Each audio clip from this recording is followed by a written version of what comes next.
Hey everyone, welcome to What is Autistic Burnout from an autistic recovering from burnout. What's up?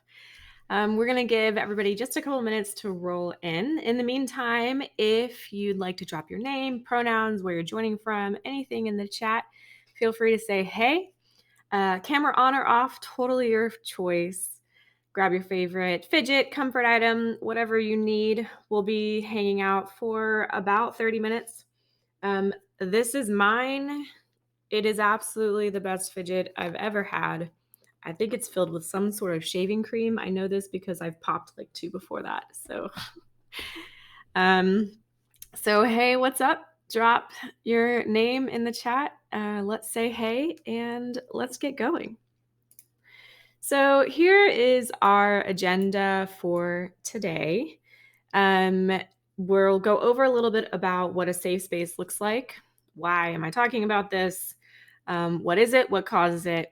What do you do now? How to avoid it? Some resources. And then I have an invitation at the end. So disclaimer, the last 7-ish minutes, it's probably going to be less. I'm going to invite you to hang out in other ways with me.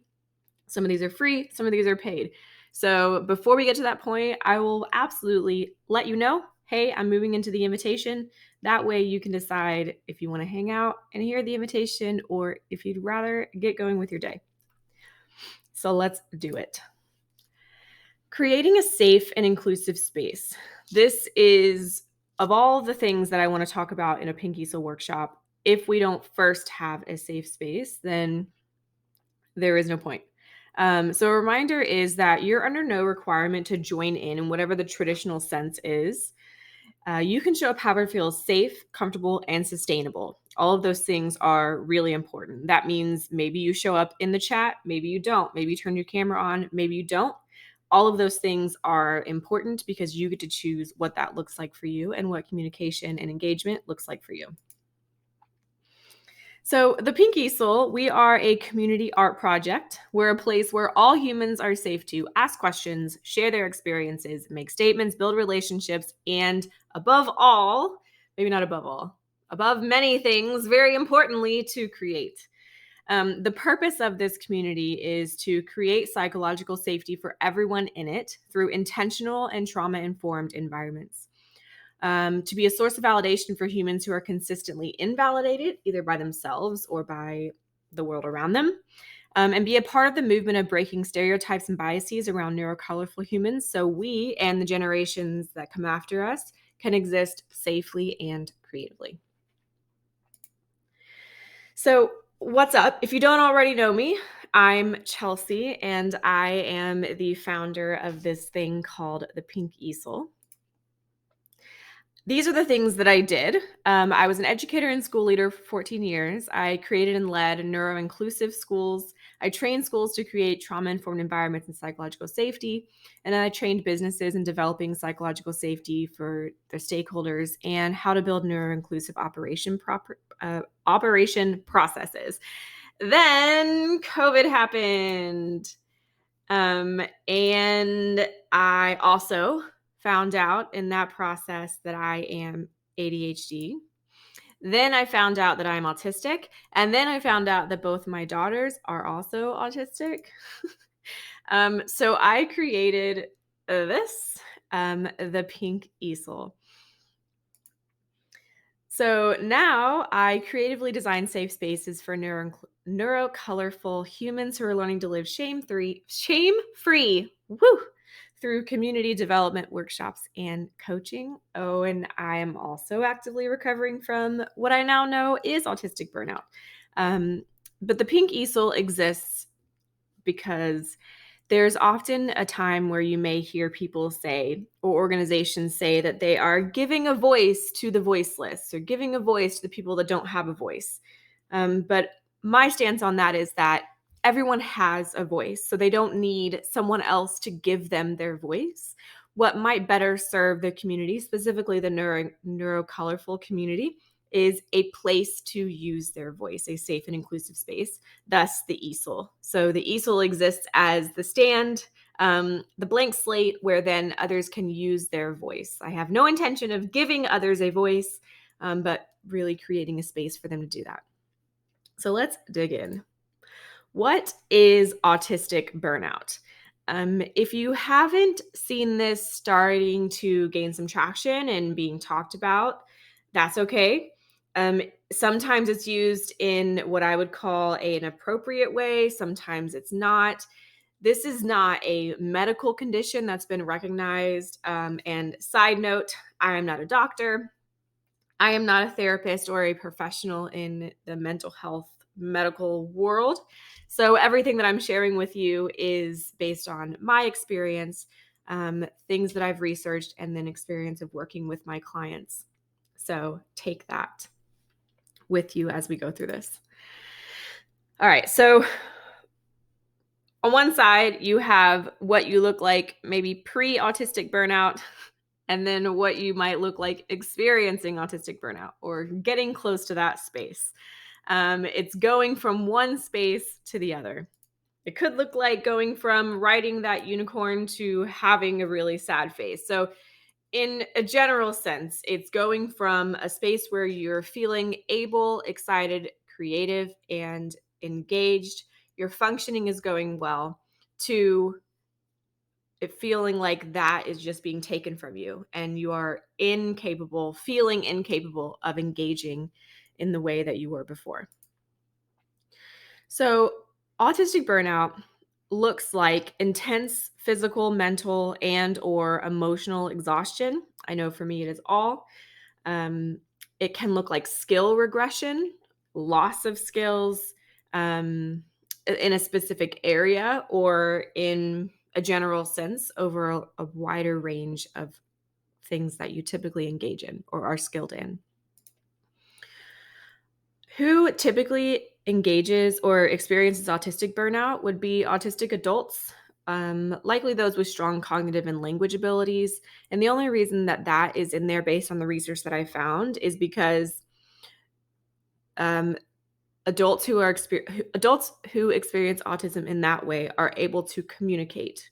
The goodness, I am losing my words. Let's try this again.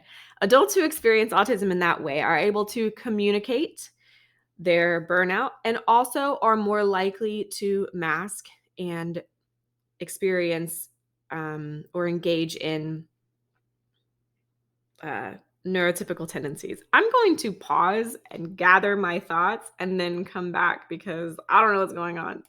Let's try this again.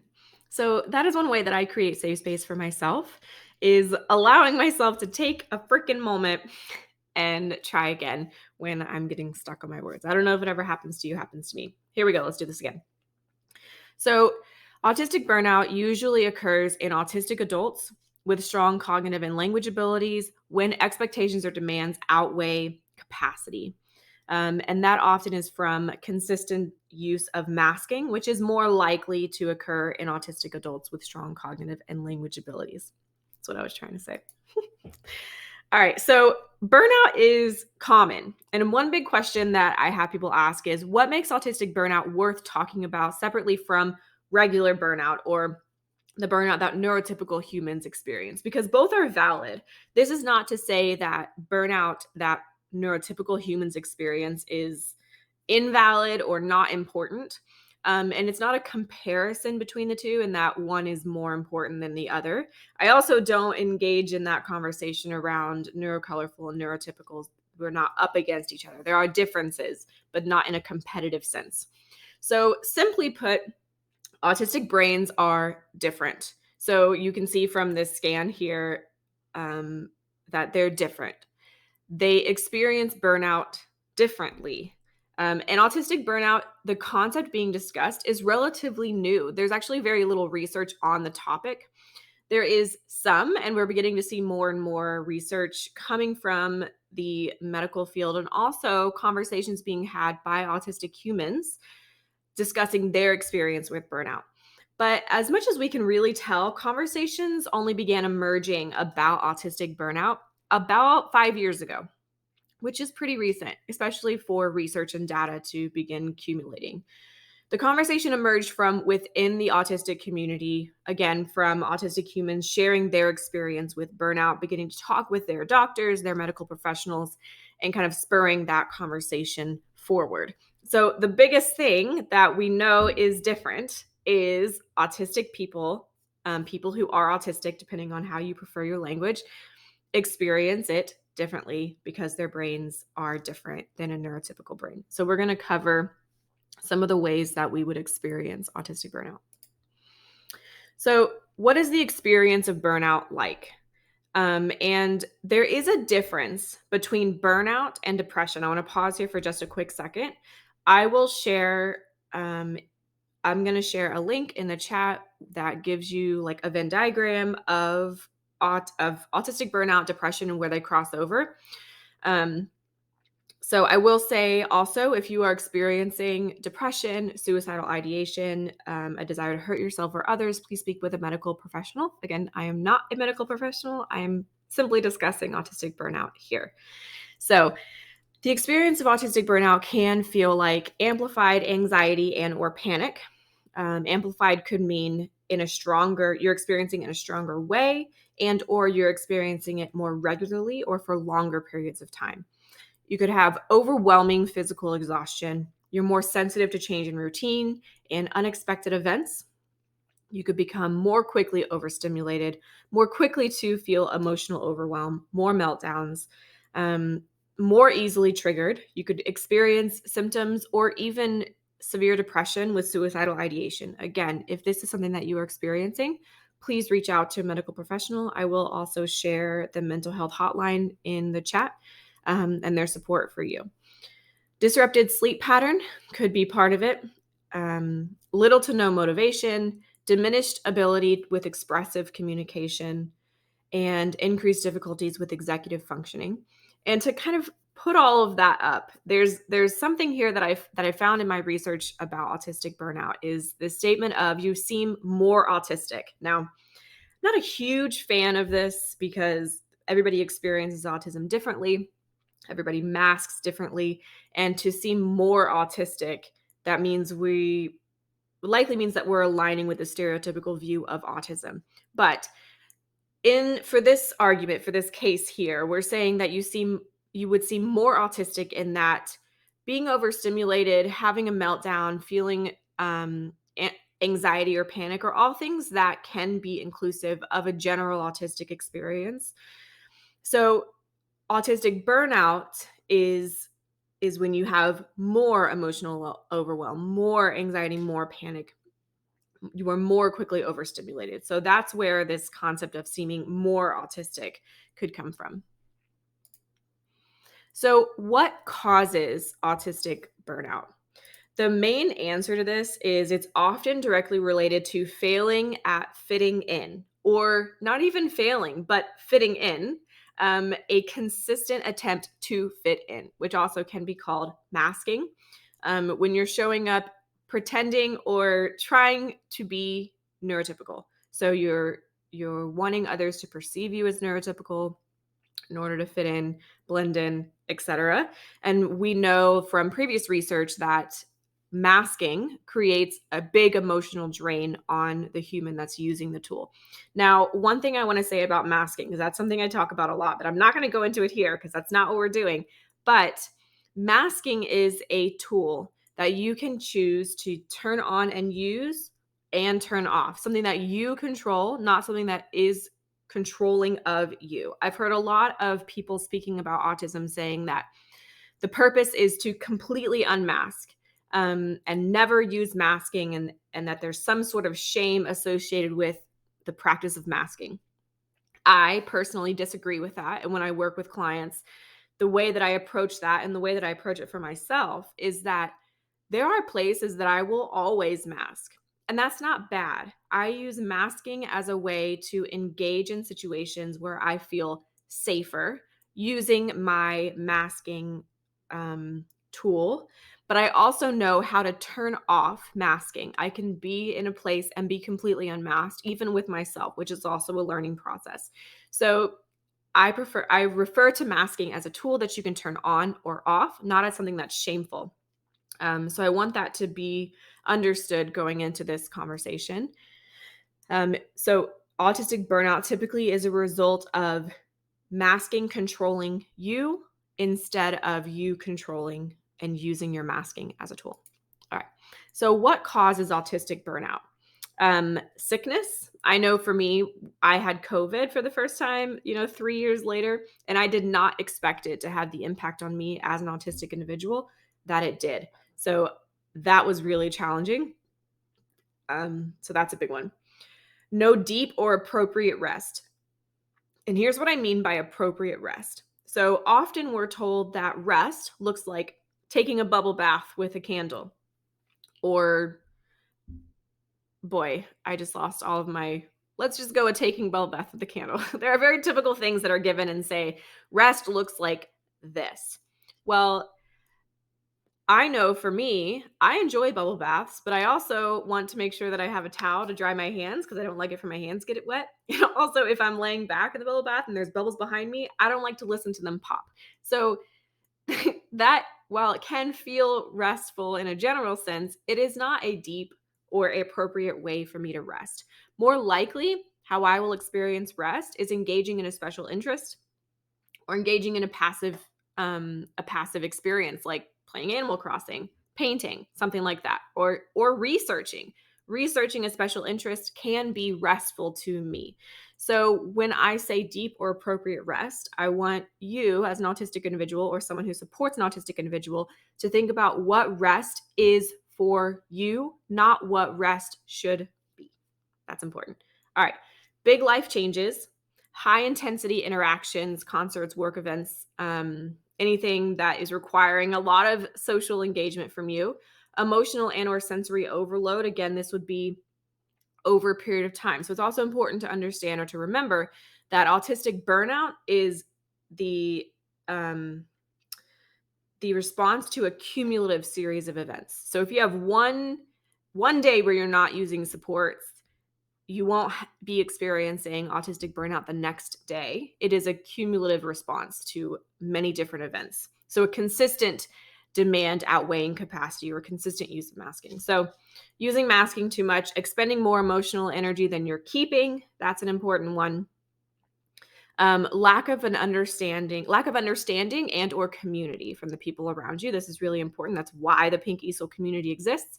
Not using your supports. I know this can be a big one for people in school and or work settings where they feel embarrassed, ashamed, etc., to ask for support or use the supports they already have in place.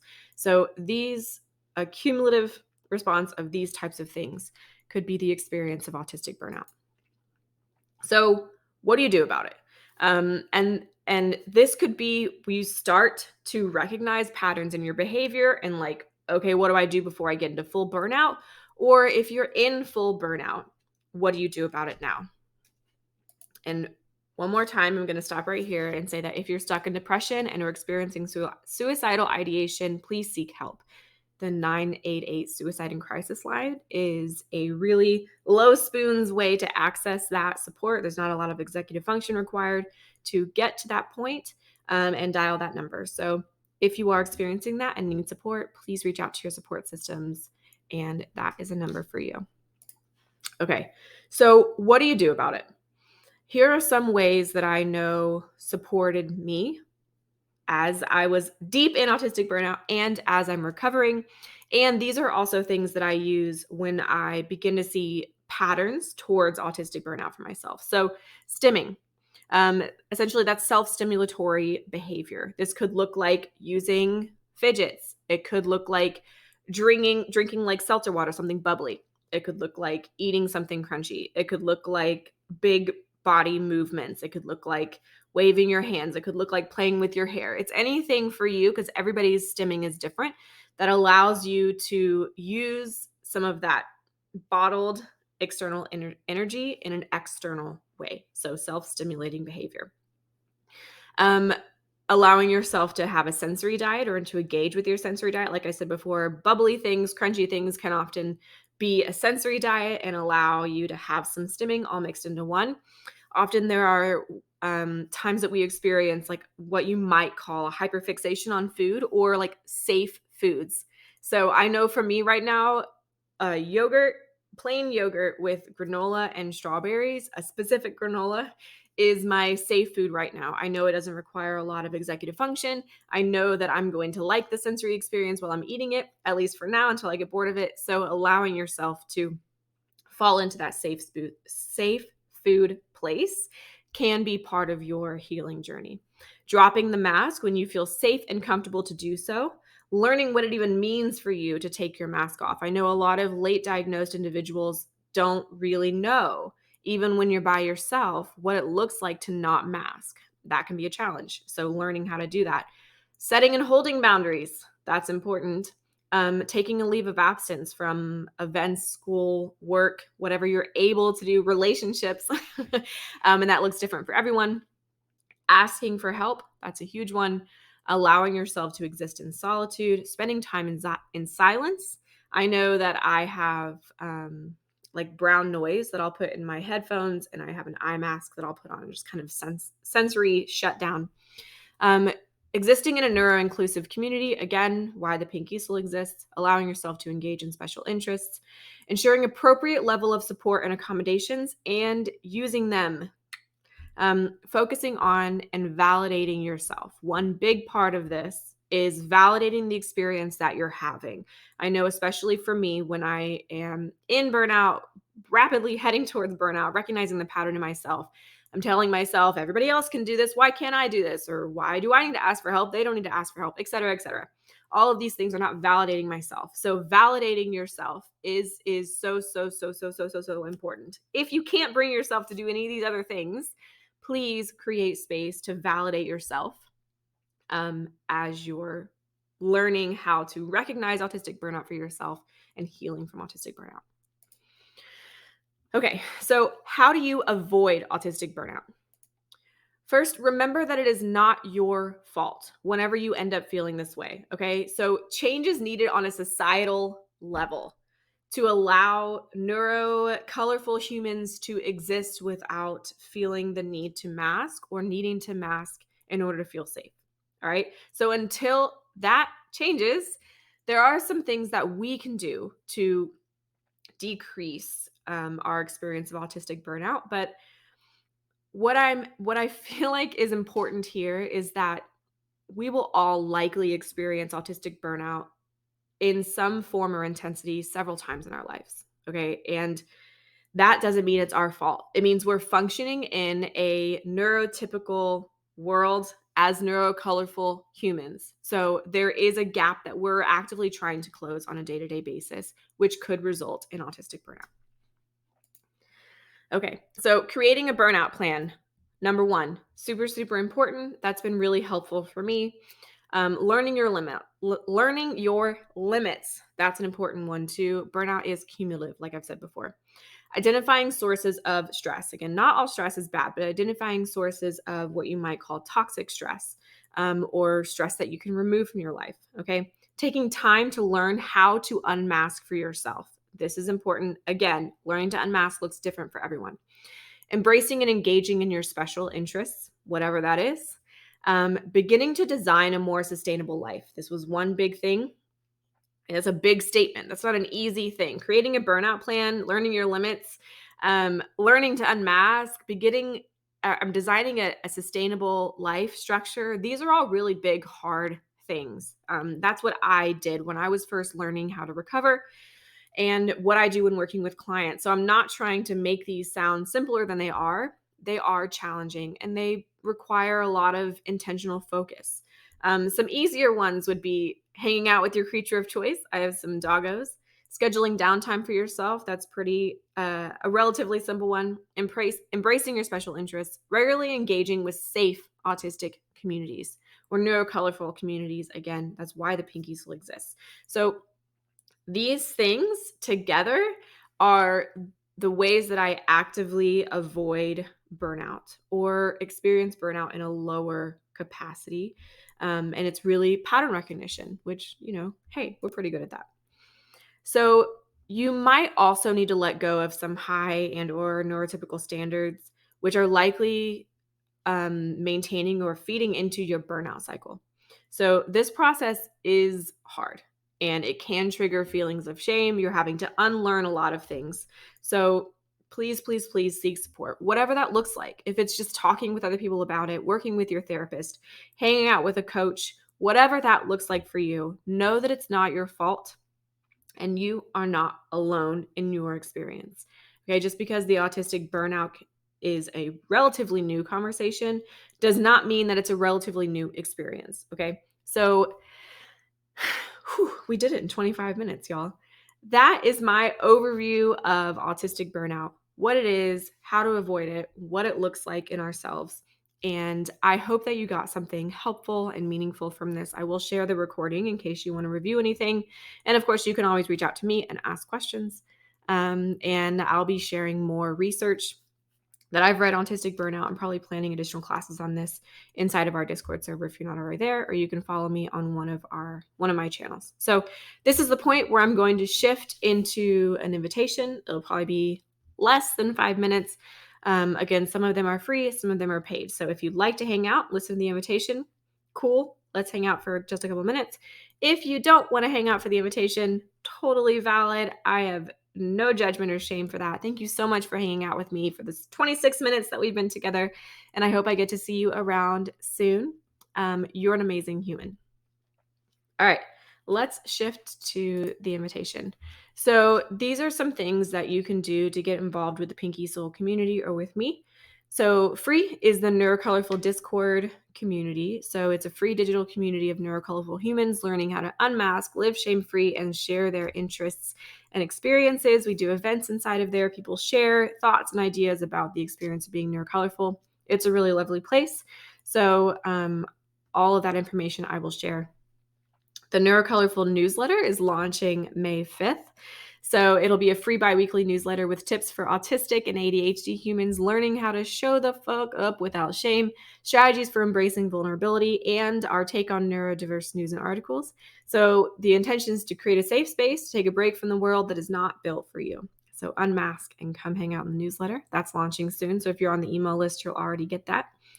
The Unmasking Autism Book Club, we're relaunching again in May, backed by popular demand. It's a free weekly book club where we learn what masking is, how to use it, and how to live our life sustainably. We read Unmasking Autism by Devin Price. There's a 4 steps to start unmasking download. All of these things are free. Almost free, you have the Neurocolorful Text Club. So you get daily affirmations, mantras, and quotes written specifically for neurodiverse humans, by neurodiverse humans. And it's $5 a month to hang out in the Text Club. And then launching soon is a values alignment course, Neurocolorful Edition. So the first step to starting to feel more at home in your identity and unmasking and learning your burnout cycle and holding those boundaries. All of those things is understanding your values as they align with your autistic identity. So this course is launching soon. There will be 2 options. You can either take the course on your own, or you can take the course with coaching support. And if you're on the mailing list, more info will be coming out with that soon. So that was only 2 minutes of an invitation, but thank you so much for hanging out with me. Thank you for staying for the invitation. If you have questions, drop them in the comments and I will record videos to respond to everyone who has a question. Again, thank you for being here. I'm super honored that you chose to spend 30 minutes with me today, and I hope I get to see you at the next Pinky Soul workshop. I'll talk to you guys soon.